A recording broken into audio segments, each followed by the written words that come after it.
But I've come here today to make a very serious declaration. And that declaration is, you cannot make me hate my brother. And who is my brother? My brother is every single person who is called upon the name of Jesus Christ, who is part of the ecclesia, the body of Christ. But they are either my brother or sister in Christ if they accepted Jesus as their Lord and Savior. And today, the enemy of our souls, Satan himself, is trying to get us to bite and snip and snap and hate each other. And I will not do it. It doesn't matter if they're liberal or conservative. It doesn't matter if they're vaccinated or not. The fact is, if you expect your brother or sister to agree with you on everything, then you must have a demon. I repeat that. If you expect another person, whether in the church or outside, to agree with you on everything all the time, then you must have a demon, because the only one who demands total and complete control of your life, or at least wants it, is Satan. God gives us free will. He created us to be wonderfully unique individuals, each with our different talents and giftings and different perspectives on life. Yes, there are certain things that are non-negotiable truths.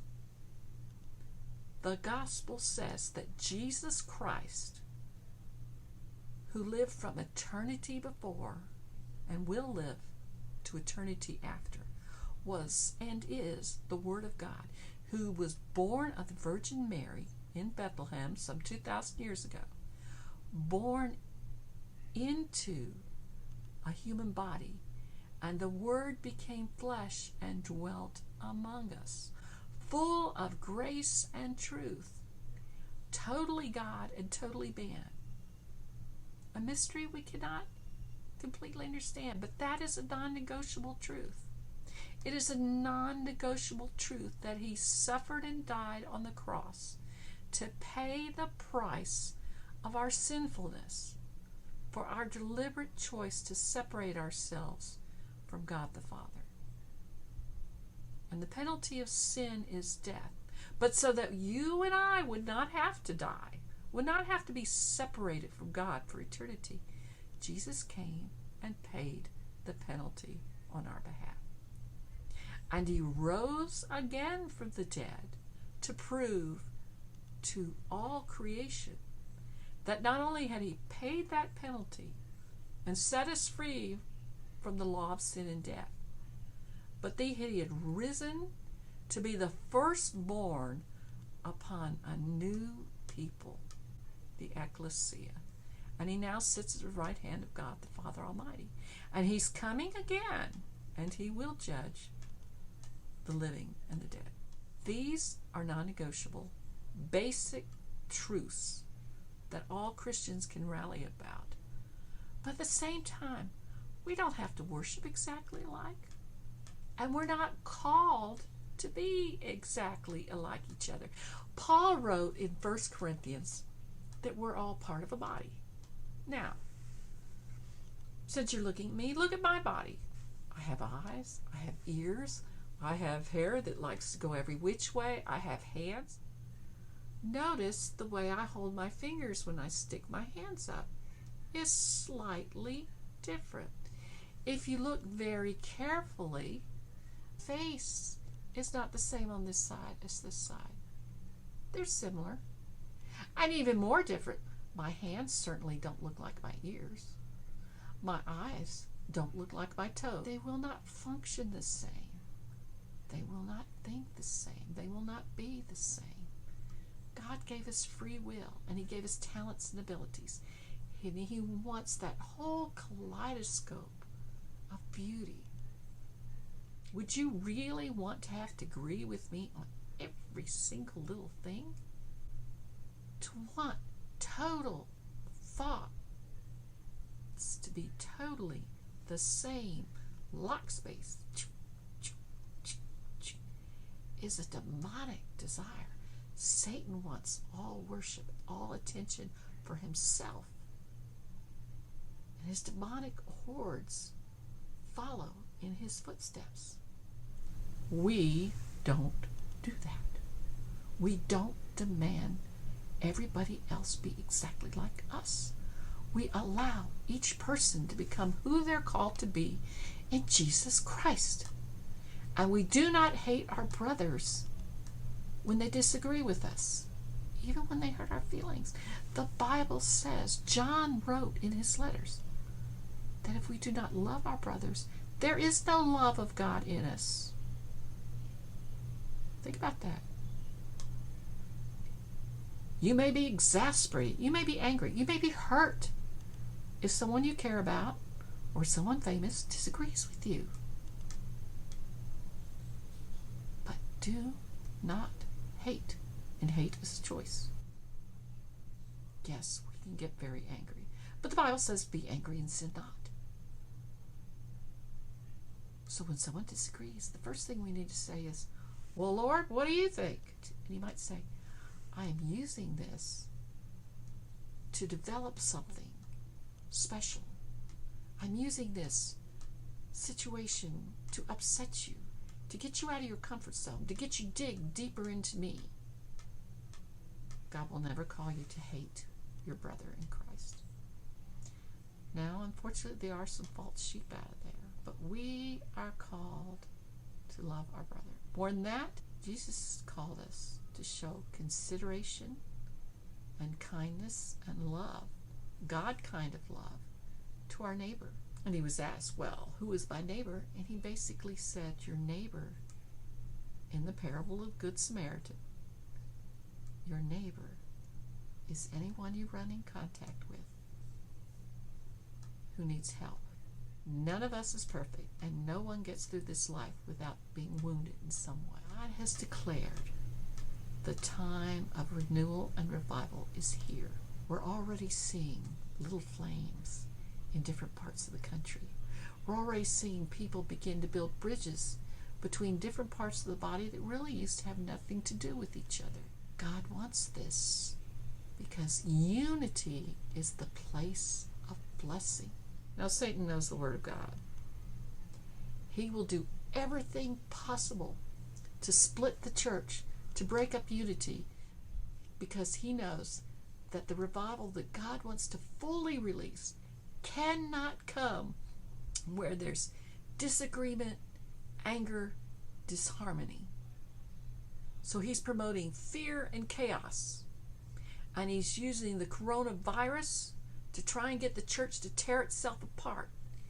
He's using the virus, the effects of the virus, as far as shortages, job loss, that sort of thing. Set up wars between different parts of the body.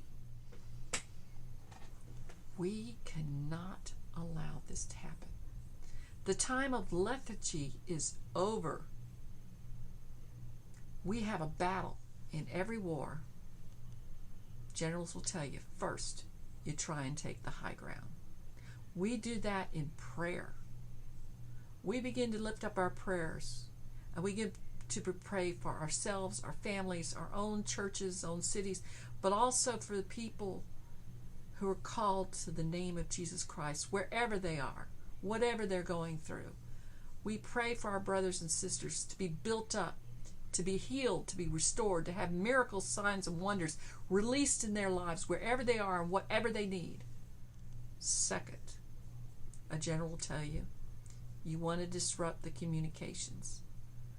Well, we have the mind of Christ. We have the authority of God, and we have the responsibility, standing, sitting, or just being the hands and feet of Jesus in this world today, to begin to prophetically pray.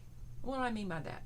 I mean you pray according to the Word of God to disrupt the communications in and through the demonic realm. And don't think there aren't demons out there. There are. The Bible says they are. And you don't have to be afraid of them, because greater is He that is in you if you are a Christian than he that is in the world. You just need to begin to pray and say, Father, in the name of Jesus, I just break the power of darkness over my family, over my own life, over my church, over my city, over my nation. Father God, the selfishness, the arrogance must be broken. And Father, the spirits that are controlling our nation and have been growing in strength, we say in Jesus' name, they are cut off from their source. The spirit of Jezebel, the spirit of Ahab, must fall. And Father, we decree and declare in the name of Jesus that the blood of Jesus would sever these demonic spirits from the human beings they're controlling and using for negative purposes. You break their communication. Then you begin to ask the Lord how to pray to break the command centers. You may just have a knowing that you're supposed to pray about a particular problem in a certain area. Do it. Now, you're not going to pray for the same people I do. You're not going to probably pray about the same things I do on every day, because that's where our differences come in. We're forming chains through the Holy Spirit to spread out and raise defenses and attack forces. In the 1980s, a number of people felt led to pray for a certain area of the earth that wrapped around the equator. Now we're hearing more and more reports of Jesus appearing to people in visions and signs and wonders happening to people who never heard anything of the gospel before, because they took the high ground. They disrupted communication and they attacked the command centers. Once the prayer goes forth, then we need to look at how God wants us to walk out our salvation in the earth today. Some are being called to deal in the political area. Some are being called to get involved in social services as far as providing food, nutrition, medical care. And listen, there's a lot of suffering going on. Fires in the west, floods in the south and in the northeast. But this is a wake-up call for the church to arise and be who she's called to be. As we go forth, God will call us out to use our specific gifts and abilities to change the world. So first, we fight in the spiritual. Then we go in the physical.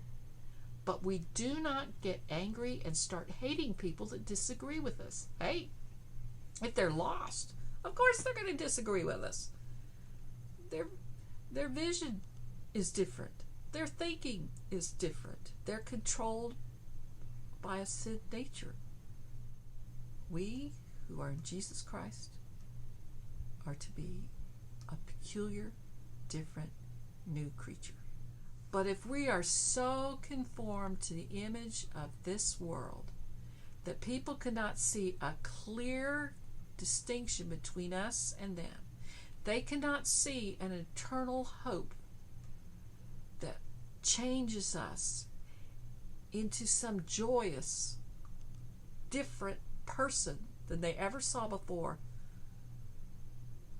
then maybe we are not who we think we are.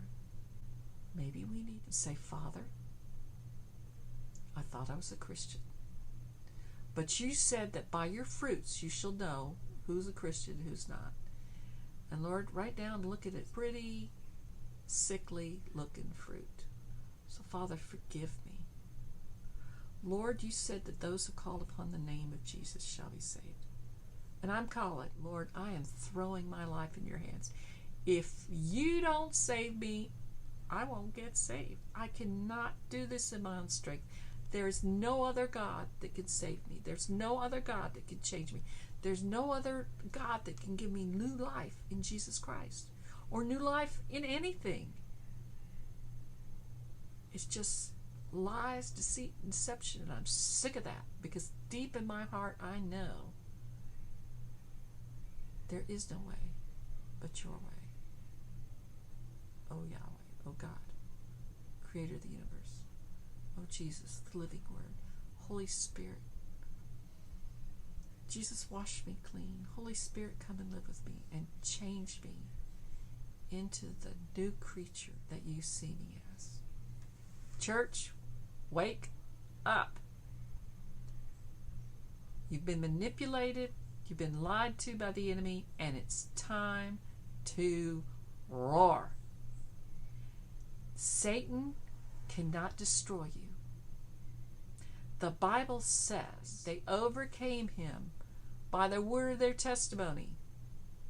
Got a testimony? Did Jesus save you from your sins? Have you changed? The blood of the Lamb. That is the blood of Jesus Christ. That is the blood that when we believe and accept him, cannot be stopped. When the blood of Jesus is applied, death has to pass over. The whole story of Israel, the Passover lamb, when they were slaves in Egypt, they put the blood on the door and the lintels. That was shadowing, a sign pointing to what would happen when Jesus applied his blood on us. Yes, you can suffer in this life, but you cannot be destroyed. To be absent from this body is to be present with the Lord.